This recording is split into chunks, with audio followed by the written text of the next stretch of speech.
Genesis chapter 12. Hopefully we'll finish up that chapter tonight. We've been started talking about Abraham, Abram at first, and it will eventually be Abraham. So we'll go ahead and get started with that. We're going to read the first three verses. There's a whole lot in the first three verses about God's plan for Abraham, for Abram, and the blessing of God. That's one thing the Lord's been just kind of highlighting with me, the emphasis on blessing. And you know I love to bless at the end of service, but there's a lot more to it than that. So you just may, this coming Sunday, hear a message on the blessing. All right, let's read the first three verses. Now the Lord had said to Abram, "Get out of your country, from your family, and from your father's house, to a land that I will show you." So the Lord was very specific to Abram about what he wanted him to do. How many knows that the Lord's plan for us is very specific? Sometimes we don't understand it. Sometimes we need to have it rehearsed to us. Actually, speaking of the blessing, throughout Abram's life, there were various periods where God would come back and say, "This is what I'm going to do." It was a repeat of the blessing.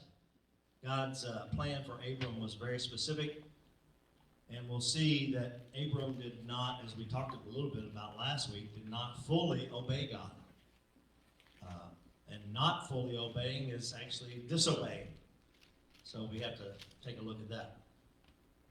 Now, so get out of your country. So he's got to leave the country he's in. From your family.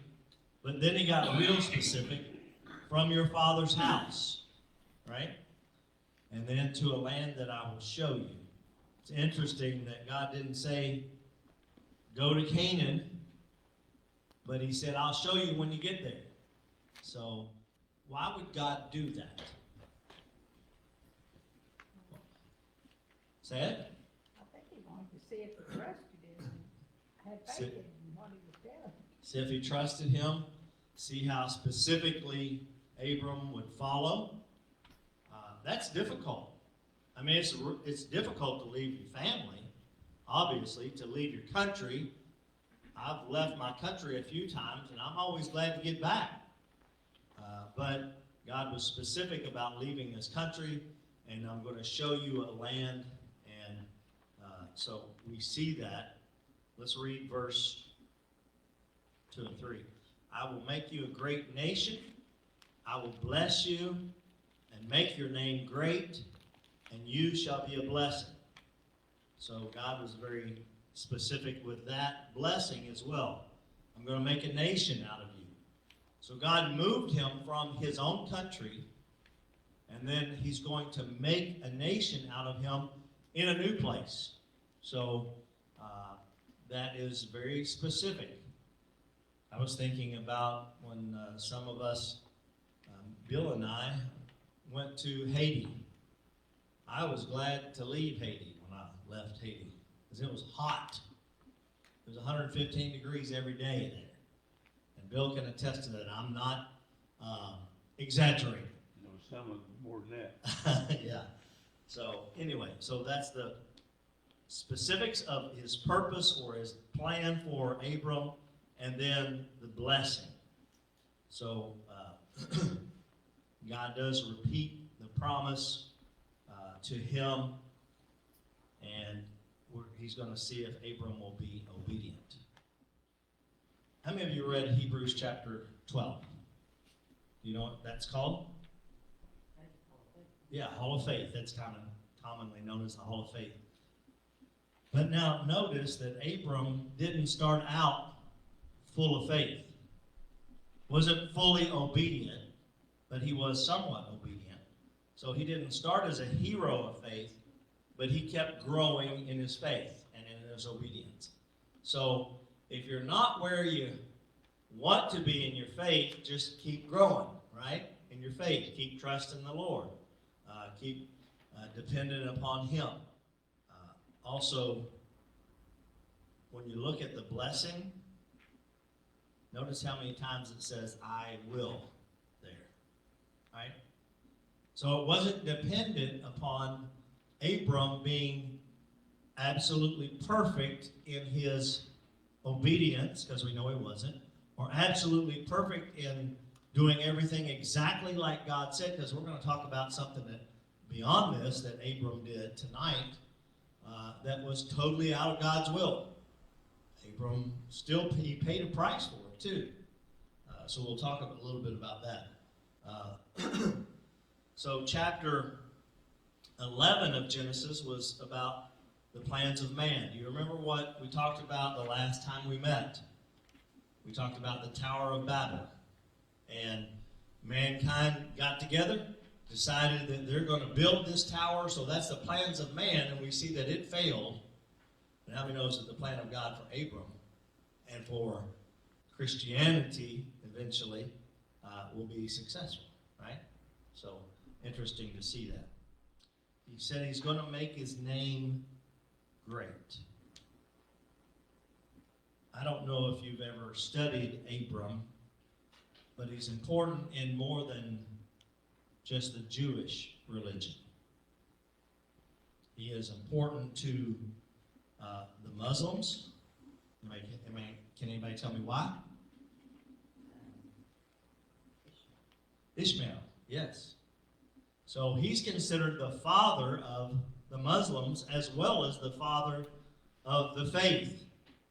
So God did give him a great name. He's known in the Christian world. So I will bless those who bless you and curse those who curse you. So God's blessing cannot be taken away.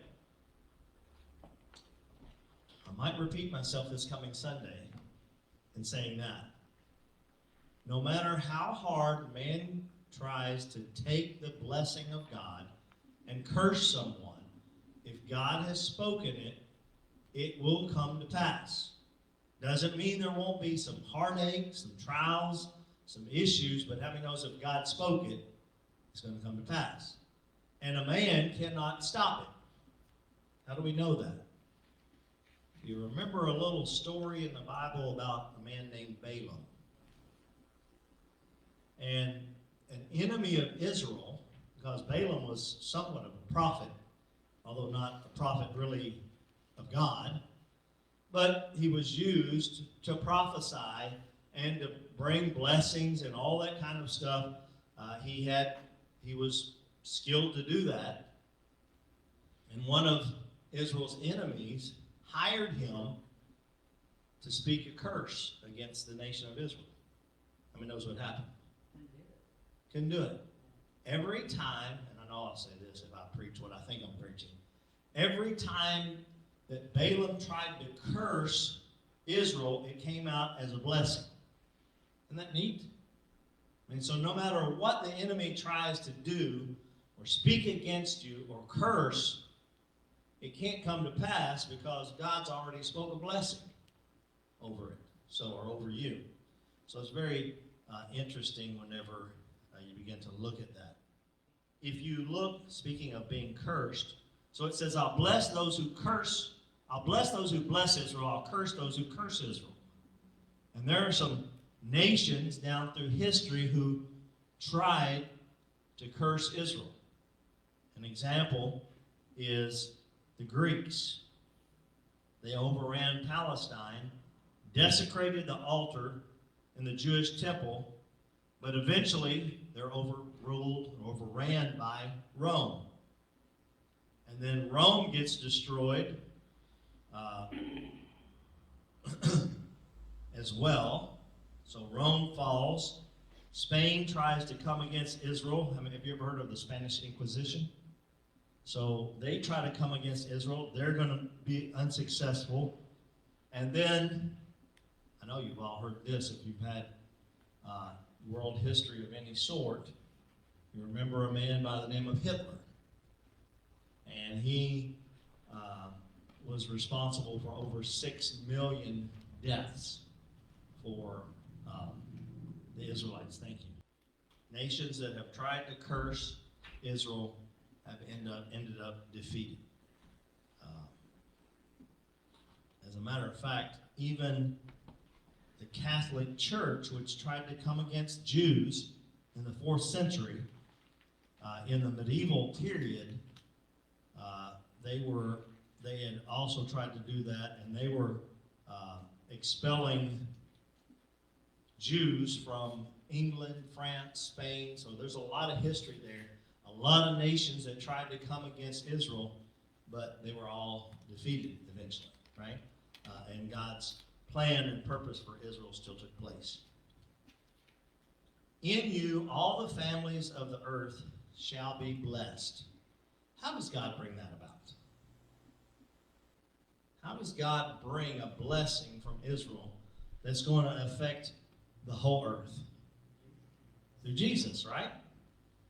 So there's a foretelling or a forthtelling, if you will, a prophetic utterance here that says that through Abraham or Abram, that the whole world is going to be blessed.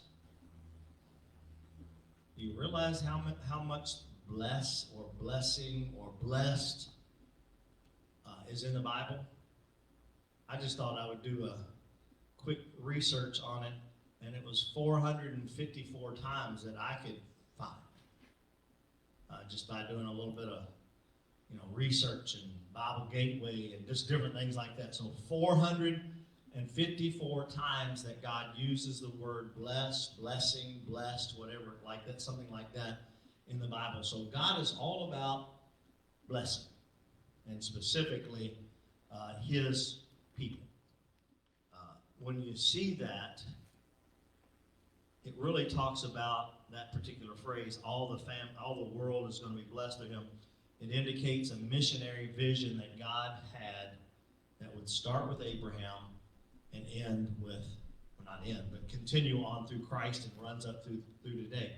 How many knows that God wants the whole world to be saved? He does. It desires that the whole world, not all will be saved, but He desires. So there's a missionary part of this whole plan of God, that there'll be converts, that people will be saved, that people will be discipled, that people will be baptized, the Great Commission, all of that. That's the plan of God that runs through this very important character in the Bible. It only takes us really 10, 11 chapters to get to Abram in the first book of the Bible. So he's a very important character. So let's read verse 4. So Abram departed as the Lord had spoken to him. And if you stop there, it'd be great. He left. He left the country. But it goes on and says, and Lot went with him. Who is Lot? His nephew.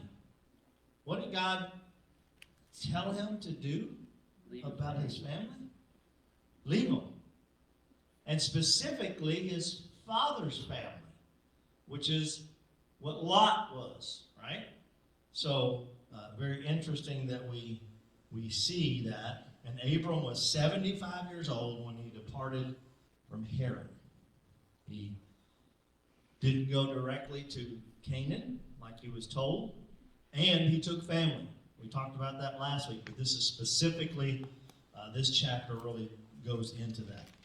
So Abram, and I know this is in your question, was disobedient because he was commanded to go from his family, specifically his father's family, and instead he brought Lot. And how many knows that Lot was not, speaking of blessing, Lot was not a blessing to Abram. Not at all. He was trouble from beginning to end. Their men that they had working for them couldn't get along. Lot ends up, how many have read this? Lot ends up, we're a little ahead of this, but he ends up in Sodom and gets in all kinds of trouble. God has to send in angels to rescue him and his family. Abram ends up also helping Lot to escape and all kinds of different things. So Lot was not a blessing. Anytime we go against God's purpose and will and plan for our life, we may experience some hardship, right? Because we're not fully obedient. So we see that. So notice he's 75 years old at this age, at this particular time. And God's still saying he's going to bless him, he's going to have a prodigy, he's going to have children that will be, and he's going to be a nation, all this thing. All this is being promised by God, and he has not even one son yet. Right? So sometimes it takes a while for God's promises, his blessings to come to pass. We need to remember that. Has God spoken something to you that would be a blessing to you, but you don't see it yet? Well, don't give up, right? Keep going forward. Keep being obedient to the best of your ability. At 75, having a child was pretty close to impossible, but I read something this week where a 70-something-year-old woman was going to have a baby. 74. Holy cow. Yeah. So, but not 90 and 100 for the couple, right? Like what we see. So, let's read verse 5 and 6. Then Abram took Sarai, and notice those are the unblessed names, right? Those are their given names.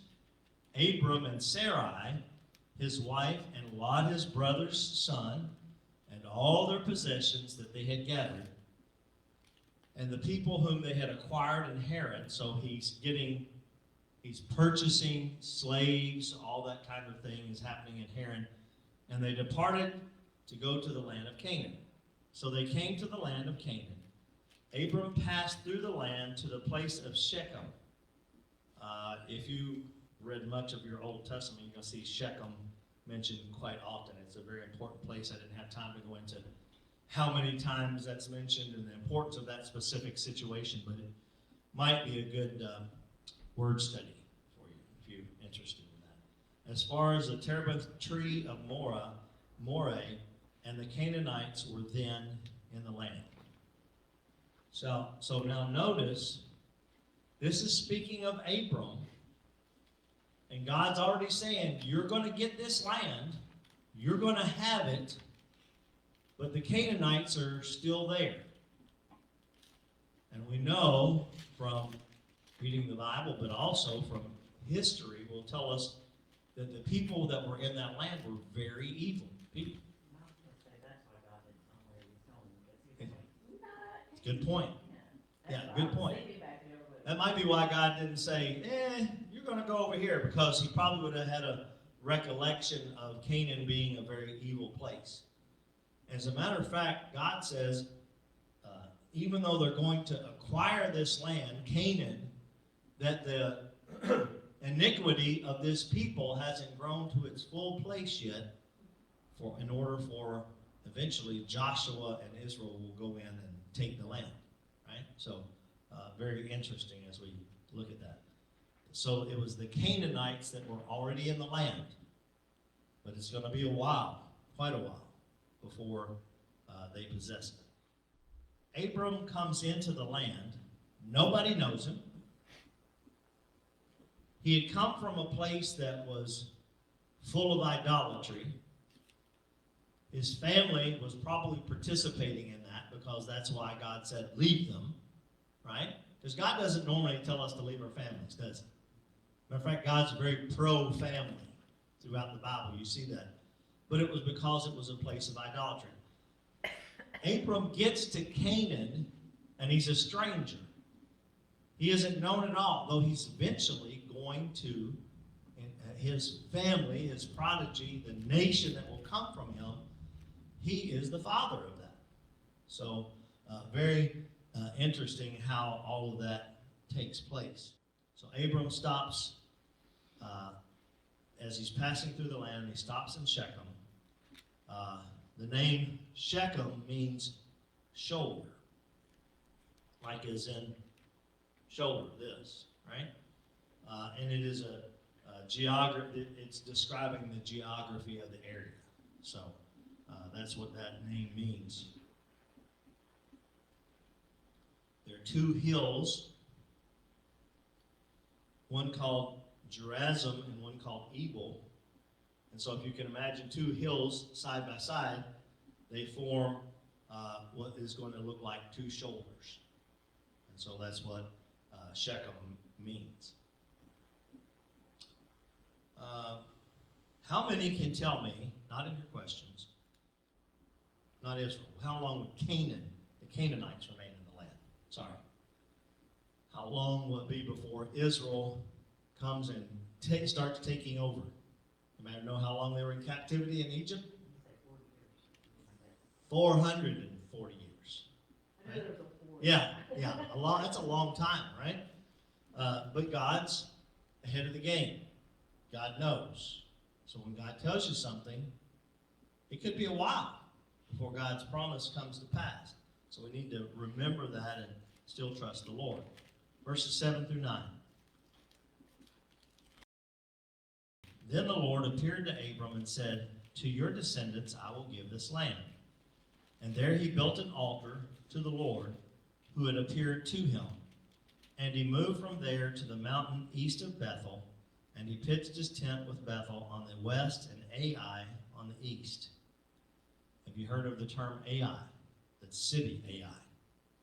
You remember when Israel goes to conquer Ai and they get defeated, and it's just a little city. They had defeated, Lord, my memory just left me. The walled city, Jericho. They had defeated Jericho, but something happened, and somebody took gold and different things that it wasn't supposed to take, and Israel's unaware of it. They go to fight against Ai, and they get run off and lose several people who die. So that you see Ai mentioned here before any of that takes place. There he built an altar to the Lord and called on the name of the Lord. So Abram journeyed, going on still toward the south. Notice when Abram gets to where he's supposed to go that he builds an altar. Does that remind you of anybody? Who did that we discussed just a few weeks ago? Gets off the boat and he builds an altar, right? And he sacrifices. So Noah, right? Kind of interesting as we see that. Notice it doesn't say that Abram built a big house. Why? What was Israel? What did they do? What was their trade? If you will. Huh? Well, they lived in tents, but they were nomadic. So they had like sheep, goats, those kinds of things. So they didn't build regular houses. They would travel with the sheep, the goats, all of that kind of stuff. They were tent dwellers. And that kind of speaks of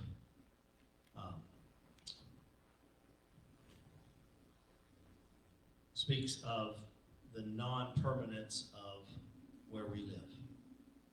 Right? I mean, this is not your home, right? So Abram doesn't build a house, he pitches a tent. And that kind of speaks to us that even though he's promised this place, he doesn't build a big house, doesn't try to take it over. He's doing in God's timing, and he's pitching a tent. And that kind of speaks to us of, our non-permanence in this world. I'm not going to live here forever. And I'll leave one day, and you will too. Amen? All right. Verse 10. Here it gets to a place where Abram disobeys God again. So how many different ways has Abram disobeyed God? He didn't go directly to Canaan. He stopped in Haran. He wasn't supposed to take family. He took Lot. He also went with his father, right? Initially to Haran. Now we're going to see that he does something else. Verse 10, now there was a famine in the land, and Abram went down to Egypt to dwell there, for the famine was severe in the land. Now, you may not look at this at first and say, oh, he disobeyed God. But did God ever tell him to go there? Right? Told him to go to Canaan. Told him to go to Canaan. Right? He's supposed to stay there. Even though it doesn't look like he's large and in charge yet, or that he has any inheritance there, or any family, or anything like that, he is not to go to Egypt. There's another occasion where a family goes to Egypt, and they're not supposed to. It's also, now God uses that situation, and he blesses Israel for a little while, but they're still out of God's will by being in Egypt. And Joseph, right? Jacob's family, right? I should say Joseph, I meant Jacob. Jacob's family. No, Joseph didn't have a choice, you're right. So Jacob goes there because he's forced to go there. God sends him on ahead, but yet, and it was providence of God, but they were never told to leave, even in a famine, to leave Canaan and to go to Egypt. And so it's very interesting. One situation God kind of blesses because it's in his plan. The other, it's not. So very interesting. So there's a famine in the land. And the issue with that is if that God told you to go somewhere, then he will supply your needs. How many believe that? Right? There's a lot of lessons in this. So if God has told you to do something, then you should be immediately obedient, number one. And then number two, don't go searching everywhere else for God to supply for what he's called you to do. Right? So very interesting as we look at that. So they go to Egypt. This is interesting. It was in the commentary, and I included it. Not in your questions, but so Sarah and Abram go to Egypt, and a lot later on, Abram and Sarah have this plan where they get together, and they're going to take Sarah's handmaiden. Abram's going to conceive a child with her, and they're trying to circumvent or make it come to pass God's promise about having a nation, having a child. Well, guess where Hagar is from? Egypt. Yeah. So, out of God's plan, out of God's will, out of God's purpose. And so there is a lot of trouble that comes to Abram's family because of that. Verses 11 through 13. And it came to pass, when he was close to entering Egypt, that he said to Sarah, his wife. Here's another point of direct lying.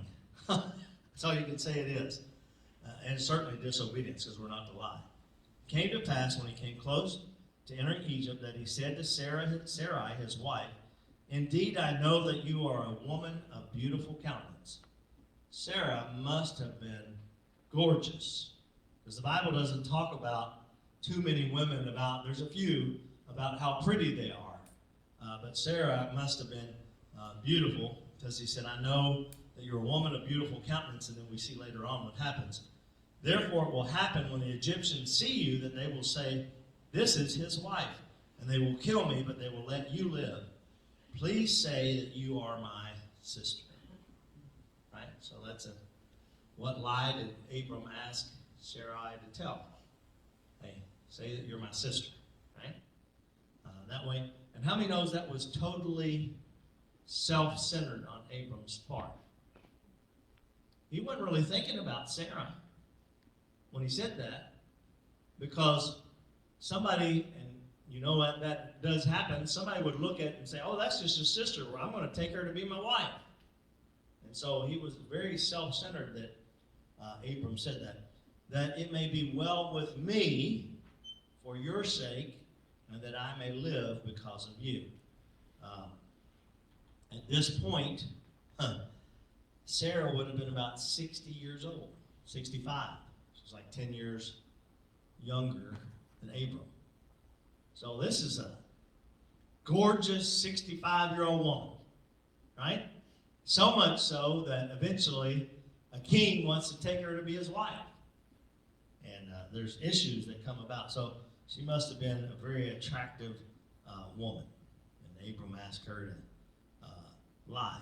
Now, somewhat of a truth, but how many knows a half-truth is still a lie? Half-truth because she was his half-sister. So there was some truth in it, but not, it was a lie. Verses 14 and 15. So here's when this comes to pass. So it was when Abram came into Egypt that the Egyptians saw the woman, that she was very beautiful. The princes of Pharaoh also saw her and commended her to Pharaoh, and the woman was taken to Pharaoh's house. Pharaoh, is interested in her. It's a part of his leadership that sees her, and they're going to take her to Pharaoh. And how many knows that would not have been God's plan, right? For her to conceive and have a child by anyone but Abram, right?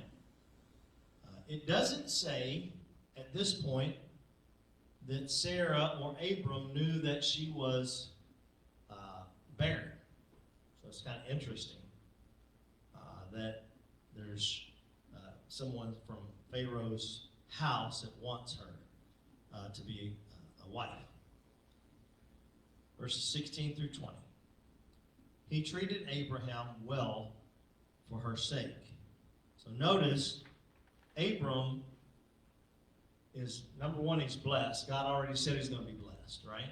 And the world's going to be blessed through him. He's going to have all of this prodigy. He's going to have this nation. All of these kinds of things are going to happen. But Abram, beyond that, was also already acquiring servants and all kinds of things.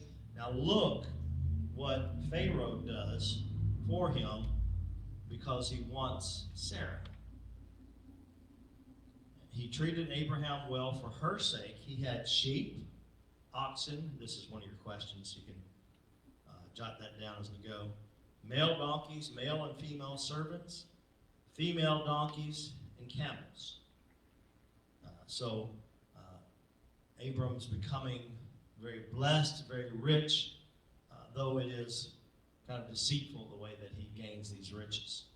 I'll go ahead and read the rest of those verses. But the Lord plagued Pharaoh and his house with great plagues because of Sarah. So God was not going to allow a Gentile or pagan king to be able to have children with Sarah. So he plagues them with plagues. And Pharaoh called Abram and said, "What is this that you have done to me? Why did you not tell me that she was your wife? Why did you say she is my sister? I might have taken her as my wife." So notice he hadn't taken her yet to be his wife, so and God's plan would not have allowed that. Now therefore, here is your wife. Take her and go your way.